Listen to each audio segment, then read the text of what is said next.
बिस्मिल्लाहिर्रहमानिर्रहीम।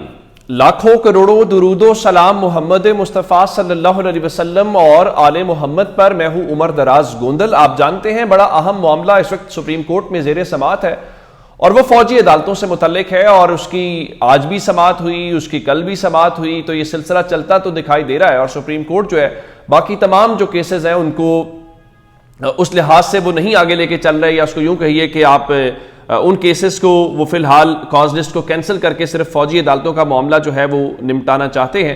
अब इसके हवाले से असल में मामला ये है कि इतने दिन से क्यों चल रहा है, चूंकि सिर्फ 11:30 बजे तक जो है वो आईनी बेंच इन केसेस की समाअत करता है और उसके बाद वो फिर रूटीन के जो बाकी केसेस हैं उसमें चला जाता है। लेकिन अब मैंने जिस तरह शुरू में आपको बताया कि जजेस बहुत सवालात उठा रहे हैं और आज एक पहला सवाल जो बुनियादी तौर पे अदालत बार बार पूछ रही है, वो क्लैरिटी के लिए मैं बता देता हूं कि अदालत कह रही है कि हमें वो डिस्ट्रिक्ट कोर्ट ऑर्डर दिया जाए जिसकी बुनियाद के ऊपर लोगों को, आपने सिविलियन लोगों को फौजी हिरासत में दिया। नंबर 1। नंबर 2, अदालत बार बार ये सवाल उठा रही है कि भाई ये बताएं कि ये कैसे तय पाया कि जब FIR 1 थी तो ये कैसे तय पा गया कि ये फौजी अदालतों में केस जाएगा और ये इंसदाद दहशतगर्दी अदालत में जाएगा, तो इसको तय कौन कर रहा है। ये आज बड़ा ही इंपॉर्टेंट मामला है। आज इस हवाले से जस्टिस मोहम्मद अली जो मजहर साहब हैं उन्होंने एक सवाल उठाया और कुलभूषण यादव जो इंडियन जासूस हैं उनका जिक्र हुआ। उन्होंने कहा कि अगर आर्मी एक्ट की शिकें मुअत्तल होंगी तो फिर कुलभूषण जैसे मुल्क दुश्मन का ट्रायल कहां पे होगा। सिविलियंस के फौजी अदालतों में ट्रायल के केस में बुनियादी हुकूक मुअत्तल नहीं हुए, अपील का हक मौजूद है। यानी उनके मुताबिक जो उस वक्त जस्टिस एजाजुल एहसन साहब के बेंच ने जो शिके कलदम करार दे दी थी, अगर उसको कलदम ही रखा जाए तो फिर कुलभूषण जैसे लोगों का कहां पे होगा। इस बारे में जस्टिस हसन अजहर रिजवी जो है फिर उन्होंने एक ऐसा सवाल आज उठाया है जिसके बाद मेरा ख्याल यह है कि सारा खेल ही खत्म हो गया।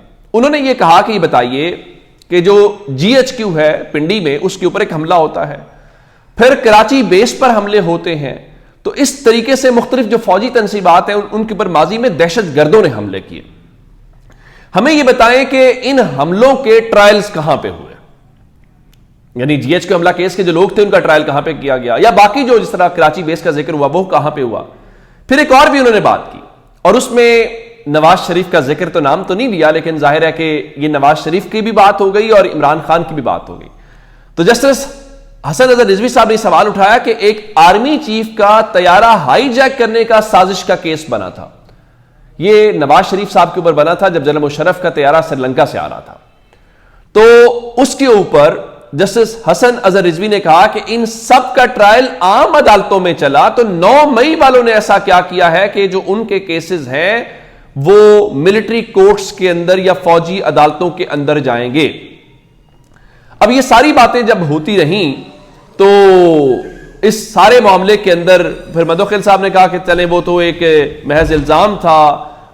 फिर हसन अजहर रिजवी साहब ने कहा कि हमें इन तमाम मुकदमात का जो डाटा है वो फराहम कर दें, जरा आसानी हो जाएगी।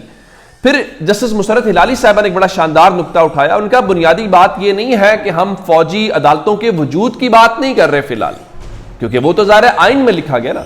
बुनियाद यह है कि हम उनके समाअत के इख्तियार का सवाल है कि क्या वो कर सकते हैं कि नहीं कर सकते।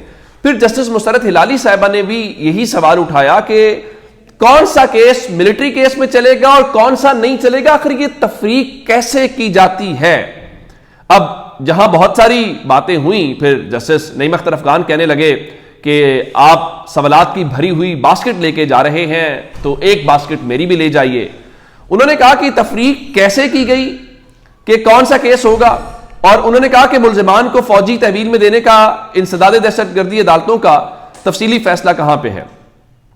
अब फिर यही सवाल मदोखिल साहब ने उठाया कि ये तय कौन करता है, तय किस पैमाने पर किया जाता है कि कहां पे जाएगा। फिर जस्टिस मोहम्मद अली मजहर साहब ने भी ये सवाल उठाया, तो उन्होंने बुनियादी तौर पे जहां बहुत सारी बातों के हवाले दिए GHQ हमला केस का और बाकी का, तो इस केस की उन्होंने डायरेक्शन जो है वो तय कर दी है कि अगर उन मामलात का नहीं चला तो फिर आप यहां पे कैसे चलाते। फिर जस्टिस मोहम्मद अली मजहर साहब ने फिर वो FIR वाली बात की और उन्होंने कहा कि देखिए 9 मई के तमाम मुल्जिमान की FIR तो एक जैसी थी, फिर ट्रायल का तफरीक कैसे हो गई कि कुछ का इंसदाद दहशतगर्दी अदालत में आप चलाएंगे और कुछ का फौजी अदालतों में जो है वो चलाएंगे।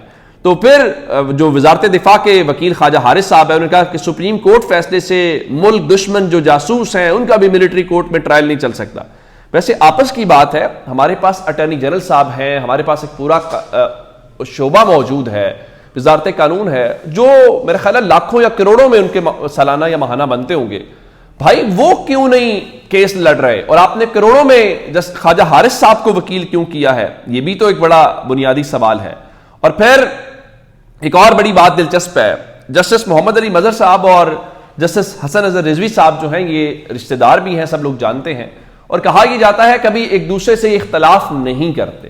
لیکن آج ان دونوں کے جو ریمارکس تھے وہ الگ الگ تھے. تو کورٹ رپورٹرز یہ دعویٰ کر رہے ہیں کہیں تاریخ میں پہلی بار جو ہے ایسا تو نہیں ہو رہا کہ یہ دونوں ججز ایک دوسرے سے اختلاف کریں گے, اور اس سے پہلے انہوں نے کبھی اختلاف نہیں کیا. پھر یہ بھی ایک معاملہ تھا کہ جناب یہ جو مختلف ججز ہیں یہ سوالات تو بڑے کر رہے ہیں, یہ ریمارکس تو بہت دے رہے ہیں, لیکن اینڈ پہ فیصلہ بالکل الٹ آ جاتا ہے. تو کسی نے کہا کہ نہیں اس بار ایسا نہیں ہوگا. اس کی وجوہات یہ ہیں کہ اس بار یورپی یونین نے آپ کے جو گردن ہے اس کے اوپر انگوٹھا رکھا ہوا ہے, تو اتنی آسانی سے جو چیزیں ہیں وہ نہیں ہوں گی. اچھا, اب اس کو لے کے جب یہ سارا کچھ ہو گیا تو اب کورٹ رپورٹرز جو ہیں وہ کیوں خوش ہیں, یا ان کا دعویٰ کیا ہے کہ اچھی خبر آ سکتی ہے, جس میں خاص کر مطیع اللہ جان صاحب بھی موجود تھے. تو ان کے مطابق جو ہے امکان یہ ہے کہ 9 مئی کے ملزمان کی حد تک جو سویلین ہیں ان کا فوجی عدالتوں میں ٹرائل کالعدم قرار دینے کا امکان موجود ہے. اچھا, مزے کی بات ہے, جو طیارہ سازش کیس کا ذکر کیا نا جسٹس صاحب نے, حسن اظہر رضوی صاحب نے, اس کیس میں خواجہ حارث کے جو والد ہیں خواجہ سلطان وہی پیش ہوتے رہے, اس لیے انہوں نے ان کا ذکر کیا تھا کہ اس وقت بھی تو آرمی چیف کے طیارہ ہائی جیکنگ کا کیس نواز شریف کا بنا تھا, وہ بھی تو فوجی عدالتوں کے اوپر نہیں گیا تھا. لیکن اب اس حوالے سے ایک اور بھی ڈیولپمنٹ ہوئی کہ چونکہ کل بھی انہوں نے پوچھا تھا کہ ان کو کیا آپ جانے دیتے ہیں باہر کوئی گھومنے پھرنے, تو ان کا جی ہاں جی ان کو بڑی آزادیاں حاصل ہیں.